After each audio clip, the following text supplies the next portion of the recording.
નમસ્કાર મિત્રો, જીપી સિરીઝમાં આપનું સ્વાગત છે।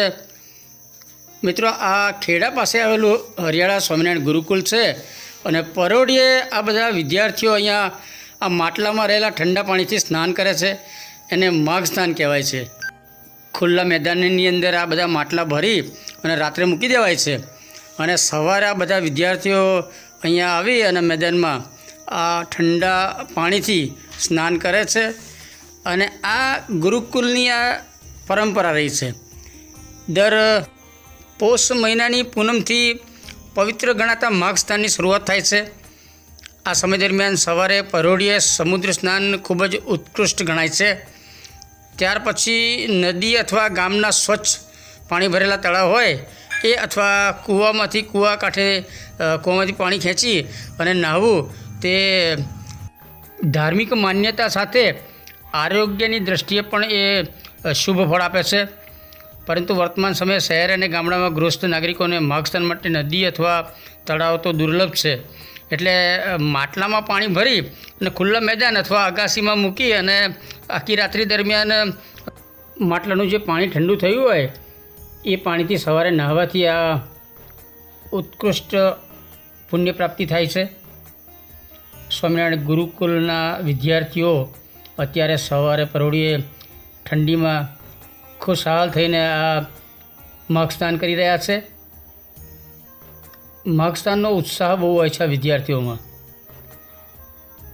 માઘ સ્નાન કરવાથી એકાગ્રતા વધે છે, મનોબળ દૃઢ બને છે અને સ્વાસ્થ્યની દૃષ્ટિએ પણ આ ખૂબ જ સારું કહેવાય છે। સ્વામિનારાયણ ગુરુકુળ છે અને પાછળ તૈયાર જે થઈ રહ્યું છે, પ્રાર્થના મંદિર તૈયાર થઈ રહ્યું છે એ બેકગ્રાઉન્ડમાં પાછળ દેખાય છે।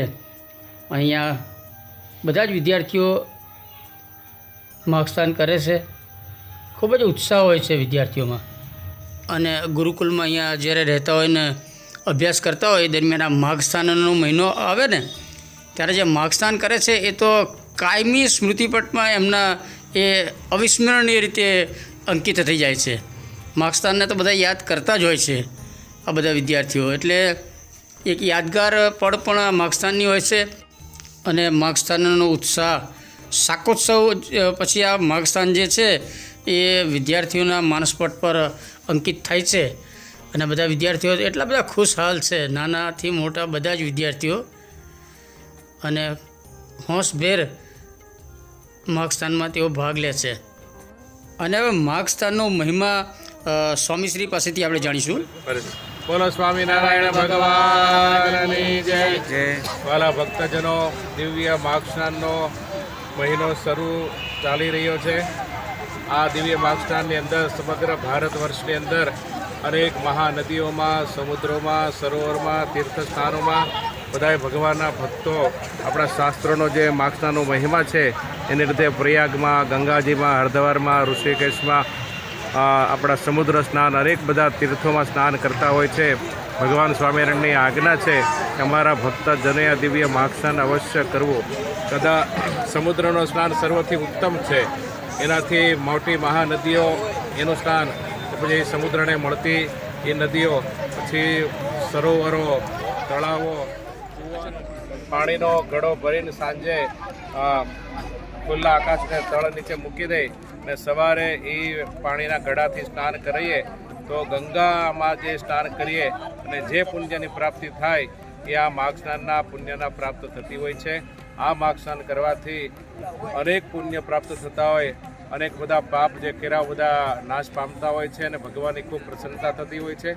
ભગવાન વિષ્ણુ, અનેક ભગવાનના અવતારો આ પુણ્યથી માઘ સ્નાનથી રાજી થતા હોય છે। તો શ્રી સ્વામિનારાયણ ગુરુકુળ હરિયાળા ખેડામાં છેલ્લા 33 વર્ષથી આ માઘ સ્નાનનો વિધિ શરૂ છે। તો પૂજ્ય અમારા બંને ગુરુદેવ પૂજ્ય શાસ્ત્રી સ્વામી ભક્તિજેન્દ્રજી સ્વામી એમની આજ્ઞા આશીર્વાદથી આ દિવ્ય માઘ સ્નાનની અંદર સંતો અને ગુરુકુળના વિદ્યાર્થીઓ ખૂબ હોશે જોડાઈને નાના 5માંથી 12મા ધોરણના બધા જ વિદ્યાર્થીઓ આ દિવ્ય માઘ સ્નાન સવારના પોરમાં કરતા હોય છે। આપણે ગરમ પાણી એક દિવસ ન ચાલે ત્યાં નાના 5માના વિદ્યાર્થીઓ હોશે આ માઘ સ્નાનનો લાભ લઈને એ ભગવાનને અને સંતોને રાજી કરતા હોય છે. તો વાલા ભક્તજનો ક્યારેક આ માગસ્નાનનો દર્શનનો પણ અવશ્ય લાભ લેવા જેવો છે. મિત્રો, અત્યારે માગસ્થાનનો મહિનો ચાલે છે ને સ્વામિનારાયણ ગુરુકુલમાં માગસ્થાનનો આ વિડીયો આપણે શેર કર્યો છે. આ વિડીયો આપને ગમે તો એને લાઈક કરો, શેર કરો, અને GP series channel first time જોઈ રહ્યા છો તો જીપી સિરીઝ ચેનલને સબસ્ક્રાઈબ કરો. જય હિન્દ, જય સ્વામિનારાયણ, વંદે ગુજરાત.